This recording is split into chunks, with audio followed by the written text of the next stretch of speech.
இன்னை பாருங்க பாயிண்ட் விழுந்துருச்சு. அடுத்து பாருங்க நீச்சலை பாருங்க எவ்வளோ அழகா அடிக்காரு. உடம்பு சுத்தணும்டா பார்த்தீங்களா? இப்போ பாருங்க அடுத்து. சரி உழுகு. புலிக்குட்டி உள்ள போகுது. எடுத்துட்டேன். நீ உளுந்தோட விழுந்துருவான்டா.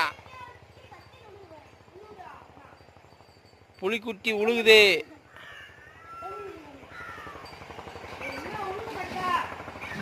ரெண்டு பேரும் ஒன்னா கூட விழுங்கடா. நீங்க மெத்துல இருந்து ஒருத்தர் விழுகுறியான். விழுந்தான்டா. பார்த்தீங்களா? இதாங்க நம்ம ஊர் வத்ராப்பு.